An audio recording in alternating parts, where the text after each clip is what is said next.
Figure that out. Yeah, I think I have to do that. Maybe, I don't know. Hey, you guys, we're live.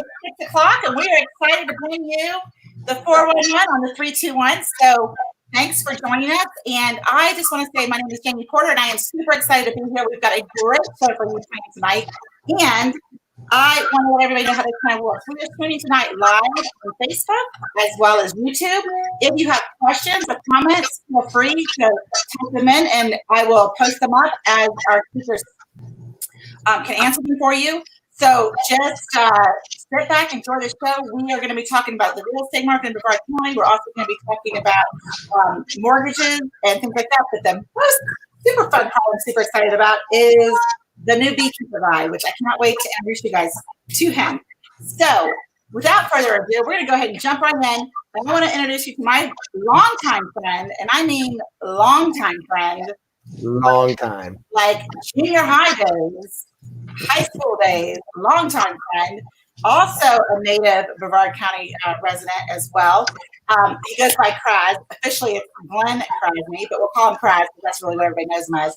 And I'm going to give you a little bio. I'm actually going to read this because I've known him for so many years, and I've always known he's just always been a very creative guy, a super heart. But when I was reading his bio, I said, hey, send me your official bio because I know you from junior high and high school, and you're super smart and super funny and all these things. But like, tell me your bio so I can like officially and properly introduce you. And I'm like blown away because I knew he was amazing, but I'm gonna have to just read this because he's gonna talk to you about bees, and that's really cool. But wait till you hear this. So Glenn earned his bachelor's degree from the University of Florida. Sorry, Jerry. University of Florida with a focus on psychology and theater, film, and television acting and directing. Kraz explored Europe as a mime and street performer, developing nonverbal and international communication techniques. After returning to the States, Kraz began touring as a stand-up performer, comedian, and improviser, and as a musician. He now lives in Atlanta, Florida, and he's performed in many of the fantastic local community theaters that Brevard County has. And I will tell you, he's been in the Nutcracker every year. He performs in the Nutcracker Ballet. He really is amazingly talented. Currently, he's a featured performer and instructor with the Funky Dog Improv Troupe in downtown O'Galley, which, by the way, if you haven't been down there when we open back up, it is the most awesome. I mean, they are really just transforming the whole O'Galley downtown area. You guys got to check it out. So Kraz also teaches private, group, and corporate classes and gives seminars on improvisation techniques. I was saying that word. I know I'm not saying it right. I cannot say that word tonight. Improvisation. Improvisation. Thank you, because I'm like, what is wrong with me? I cannot say it. Techniques, communication, conflict resolution, and the disciplines of mindfulness, presence, and contentment. He also earns Krasny Guardianship and Case Management Services, Inc., where he works as a professional guardian and case manager for clients who suffer from dementia, developmental disabilities, traumatic brain injuries, and other detrimental conditions that affect mental capacity. So he's been a regular presenter at the Florida State Guardianship Association annual conferences throughout the state, where he gives presentations on improvisation, yes, and communication techniques where caregivers and those working with dementia patients and individuals with cognitive impairments. In 2019, Kraz presented collaborative innovation and communication techniques for improvisation at L. Harris in Rochester, New York, to the marketing and communications departments during their merger. So seriously, a wide gamut of things there. And I am so excited to talk to us tonight about bees. Oh, I'm ready to talk to you about bees. I'm a new beekeeper guy. I mean, that was my YouTube channel, but literally just about a year and a half ago or 2 years, I got the motivation to be a beekeeper. Now, I never thought I would want a box of stinging insects in my backyard, but I thought they were fascinating, and I didn't know how to start. And so what I ended up doing was reaching out to the local beekeeping association, the South Brevard Beekeepers Association, which meets in Palm Bay, and they mentored me in how to keep bees. I mean, they mentored me in everything I needed to know. And so that journey is documented on my YouTube channel, Guardian Kraz, that you got down below on that ticker. But it starts from the day one, like, what am I supposed to do here? To now, we've extracted honey. We get honey. We get wax. We get, and now I'm starting to raise queen bees. My latest episode is doing grafts of bee larvae into these cups where the bees will make their own queen bees, and I'll be able to have extra queen bees to give. So that's what's going on. Can you guys hear me okay? Yeah, I muted all of us because there was some weird feedback going on. So the way I discovered Kraz, I'm sorry. The way I discovered you was I was just happened to be on Facebook and you were doing a live out of your backyard.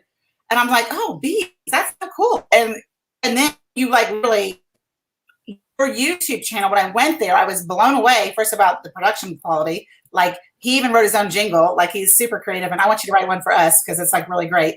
But anyway, awesome. Yeah. So literally, how did you get into it? So what do you do with all the honey? I mean, you have a couple of hives. It seems like because you were just harvesting recently, and the different colors and all kinds of cool stuff like that. Yeah. Well, what's great about having the bees in your backyard now, not very long ago, you had to be agricultural to have bees in your backyard, but because bees are in danger right now, and bees are very important, the state of Florida and the Department of Agriculture encourages people to become backyard beekeepers.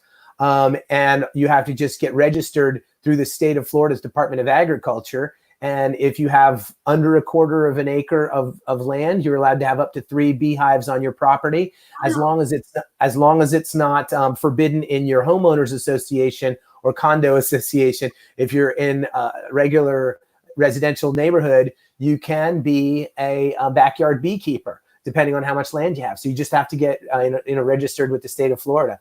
So learning all of that stuff, what's great is that you get to make, well, I don't get to make the honey. It's not like I'm out there milking the bees myself. The bees are making the honey with the local flora. And, it's the flowers and the nectar of the different local flowers. And so that honey that you're getting is wild flowers from the palms or the palmettos or the sea grapes or the sunshine mimosa, whatever's blooming in your area. You get honey made from that flower. So it's supposed to be good and natural for any kind of allergies that people might have for pollen and stuff like that. But it's just so fascinating. The more I learn about bees, the more fascinated I am by them, about how far they can forage. The bees go out and look for honey, for nectar and pollen. They can go up to like 2 miles away. So from like I live between the Melbourne and the O'Galley Causeway on the beach side. The entire from Melbourne to O'Galley Island is where my bees can go. So if I go over to Publix and I see a bee, I'm like, hey, Janet, how you doing? She's from my hive. It might be one of my bees, right? You never know. So it's pretty amazing what bees do. So now there's 1 queen per hive. Is that right? That's right. Yeah, there's 1 queen per hive, and the rest of the residents inside the hive are the worker bees, which are all female bees. And then you'll find a few drone bees, which are the males, and they don't do anything other than eat the resources and fly out of the hive every now and again to mate. And then when they do mate, they die.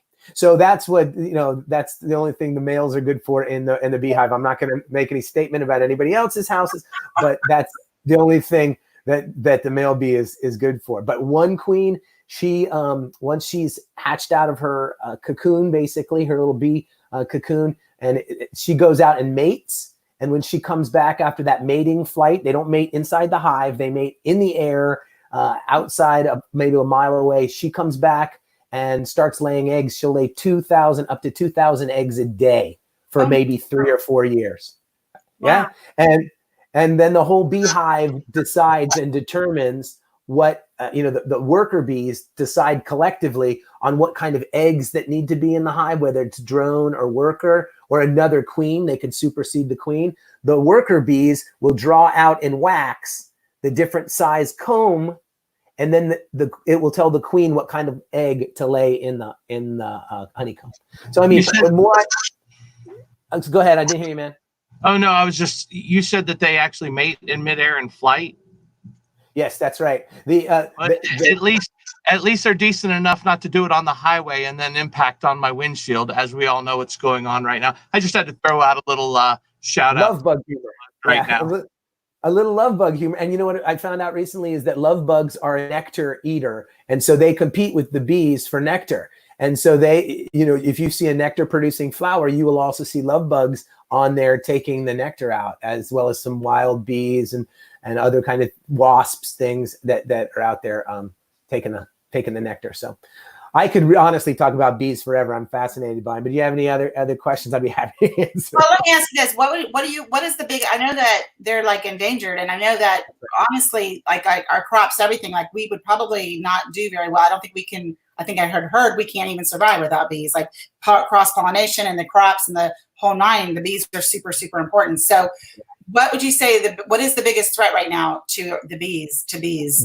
That's a great question. In the news, they said that they had found this murder wasp, this dangerous thing up in Washington. Well, they've been around for a year or two, and they're up there. We're not going to see those anytime soon. So says the University of Florida's agricultural department. They're not. They can devastate a hive. The wasps can, but that's not really our biggest problem. Now, bees in our area, some of the biggest things that can destroy a hive are varroa mites. It's a parasite that lives on bees. That's a thing that is one of the biggest destructors. The mite is actually called varroa destructor. So it's a little mite that feeds on the fat body of the bees, and it can infest a hive. Then you also have hive beetles that can get in there, and wax moths. Those are some pests, parasites that live inside the hives. But the biggest problem that we're facing right now in colony collapse disorder is probably pesticides and loss of habitat. The more habitat that is destroyed, and I know this is a real estate show and developers not and all that, whatever, but the devastation of natural habitat for bees, every time they take down all the sea grapes, those flowering plants on the beach side are what feeds the bees. And so the more destruction we have of the natural habitat, the less likely we are to have bees. So that's why they've encouraged more backyard beekeepers, because they would just naturally have hives in an empty tree somewhere. And the more that we destroy the habitat and more pesticides we use, if you have a pretty yard and you want to keep your flowers pretty, if you spray in chemicals on them, you're killing your pollinators, which people think maybe they're doing a good job by putting pesticides in there, but they can destroy an entire colony of bees, or more than one colony, a whole bunch of bees. So suggestions are reducing pesticides and protecting habitat and giving bees, a place to live. Well, there's also, aren't there like natural, like certain insects to help with the pests that are bad? Like, so you don't have to use pesticides. Like, aren't there, like, just getting some education about ladybugs? Aren't ladybugs supposed to be good for aphids or something? And yeah. The symbiotic relationship, the natural symbiosis of what the varroa destructor, the mites and the hive beetles and the worms, the wax moths, they're insects feeding off insects. So you can't use an insecticide to kill them, because it will kill so you have to find safe kind of alternatives to get rid of the pests that are in the hive. So there are some symbiotic creatures that help, make, like you said, ladybugs and certain other, depends on what you're raising, what you're growing. But, native landscaping is a great idea. Sunshine mimosa, ground cover instead of St. Augustine, which requires so much water and spraying and all that other stuff. As native landscaping is a really good way to go, because all those native flowers that just help boost the pollen production and the nectar production. So, yeah. Well, and you also have chickens out there. So listen, I just want to give Kraz a major plug, because I love great content. His YouTube channel, y'all need to check it out, and you can look at all his videos.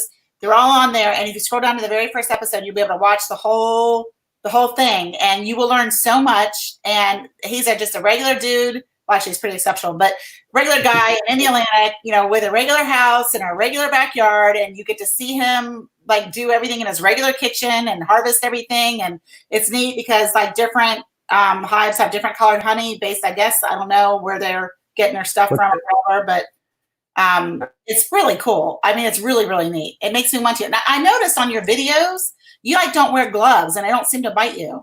Have you been bitten? It's stung. They actually sting with the side of their mouth. So the worker bees have jobs that they do throughout their lifetime. One of the last they do is the hive, so they wait for some kind of attack or something threatens their hive and their brood baby bees go there, and then they'll go and see if they are, feel that they've been messed on. So if you're gentle with the bees and you don't shake things too much, you can pretty much handle the bees well enough. But I do get a days and allergic to them, but I puff up something like it swells my hand, puffy baby. It looks like baby's chubby baby. I get that, but yeah, I'm kind of used to this. But it's not that bad. Should I take this question? I think somebody said, "Are we going to die from the murder hornets?" As a question I see on the private chat. Yeah. I think we don't need to worry about the murder hornets or the Mexican slaughter cockroaches or anything like that. There's plenty of things that we should worry about, and that's not. We don't need to worry about those right now. Hey, Crash, I have a question. Yeah. Kind of tying it back to real estate too. If we had a client that wanted to, do this and was looking for a house, did you have to get any kind of special permission in your residential community to do this? Any kickback from neighbors, anything like that? That's an awesome question. And I had concern because I live in a regular residential neighborhood with neighbors. Your fencing needs to be high enough. You should have 6 feet fencing between yourself and the hives, because bees will naturally, once they get to the right altitude and fly over high enough, they will go over everybody's head. So, you want to make sure that they have a water source on your property, because they will drink out of people's pools. And, so I let my neighbors know. And funny that a couple of my neighbors are also keeping bees. It's sort of spread around. Everyone's like, "Oh, I got bees." So if my wife gets stung, I blame George's bees. They're George's bees. They're not my bees. So, yeah, George has the grumpy bees, not me. But there's nothing like handing a jar of honey over the fence to your neighbor that is bothered by, maybe has a little problem with the bees. They've been really good. You just let them know you have every right in the state of Florida, unless it's a homeowners association restriction.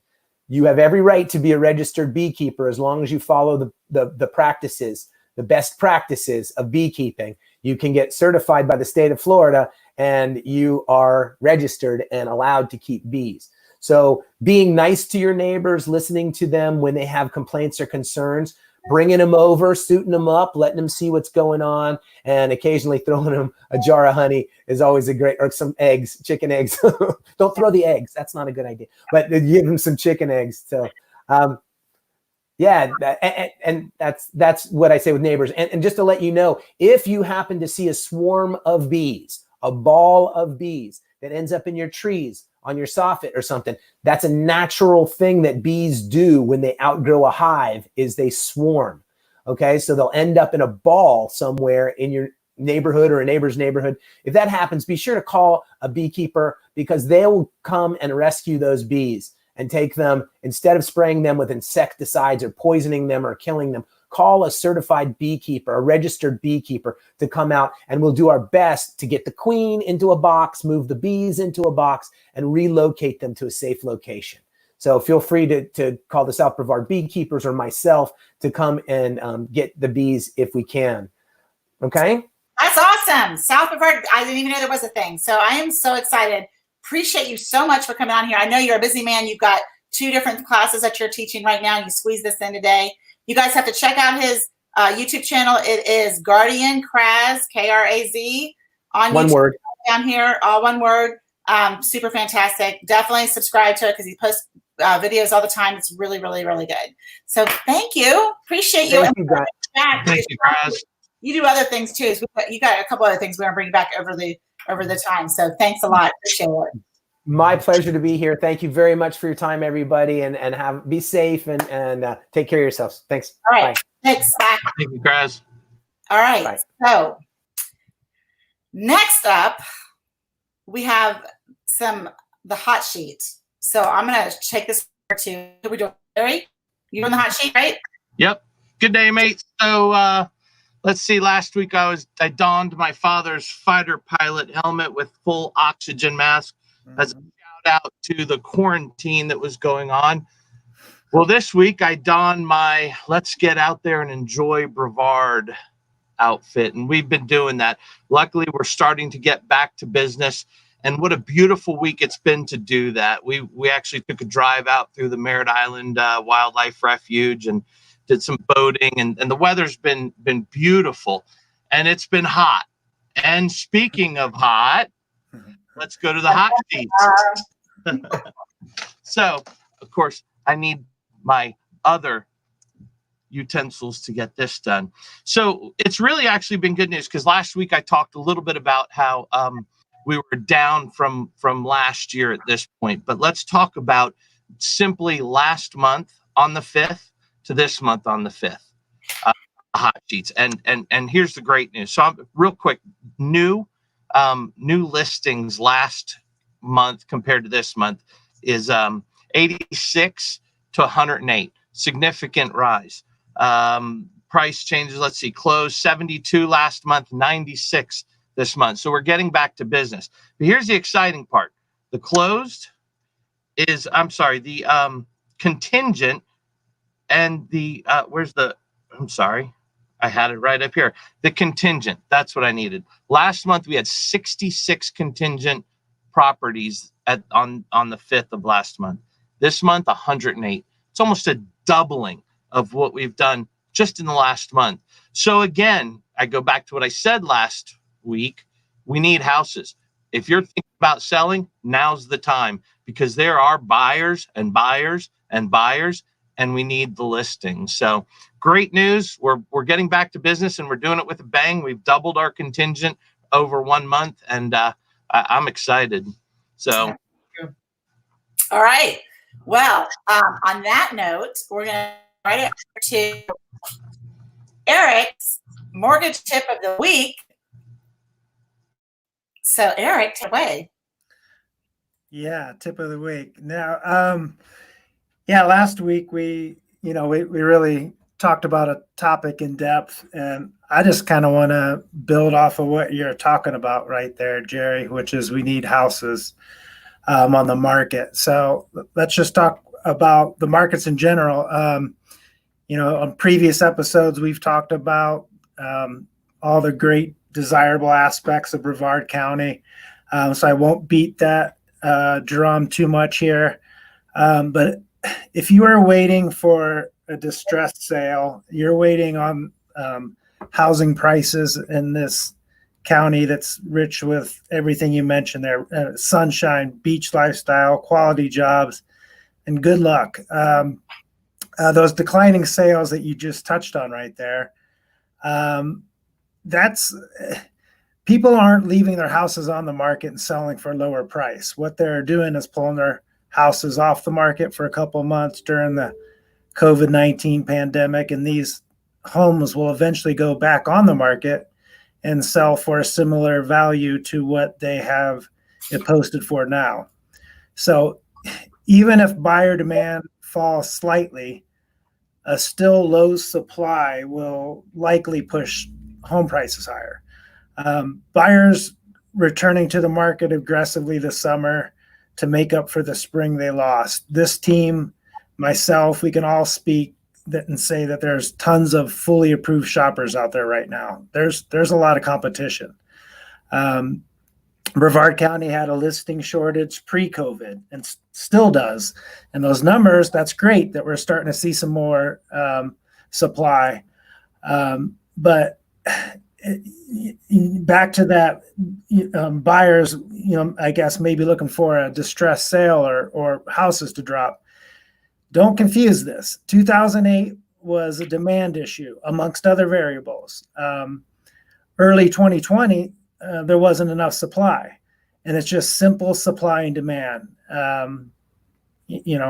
The line in Wolf of Wall Street, sell me this pen. The one guy describes it, and then one guy says, sign here.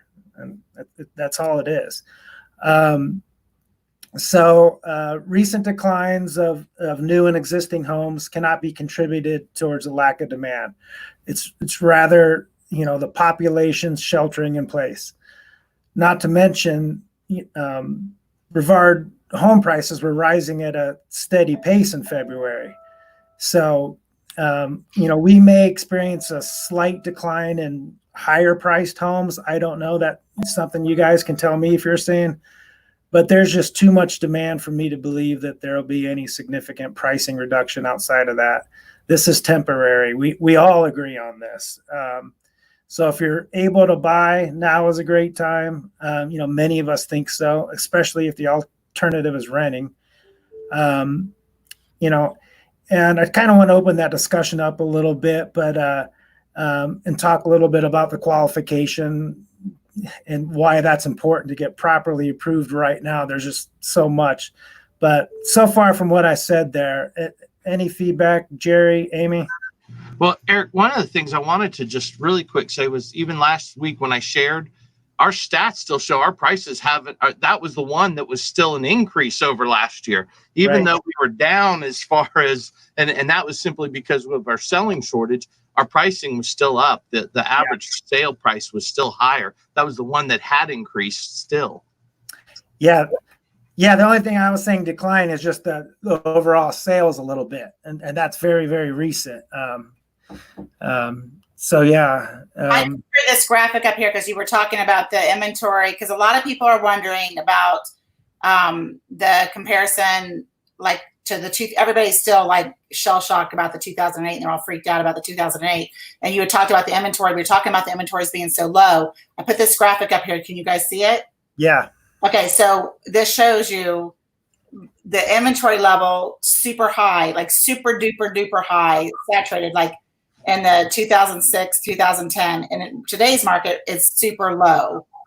I got to put something super, but y'all get this. So I just put that graphic up real quick. It's a great graphic. You don't have to be a Keynesian economist to realize there was a lack of demand in 2008. And that is once these Gen Zers and millennials come out of this COVID environment, I promise you they're looking to buy. There are just tons of, I personally have tons of qualified out there. And you all do. We all do. All right. So Eric, you were going to talk about pre-approval. So one of the things we were going to talk about was the market, because there are so many buyers out there right now.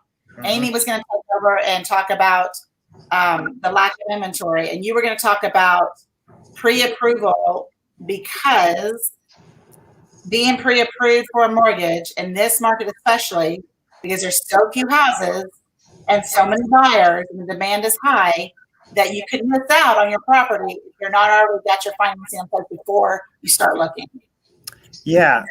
And not only that, but this is just a great time overall to get approved, because, if you think I'm going to be waiting until after all this craziness, well then awesome. Now's the time to get approved, because there's some things we can work on. So, over the weekend of some of the buyers I spoke with, potential buyers, 3 were ready to submit offers. Okay.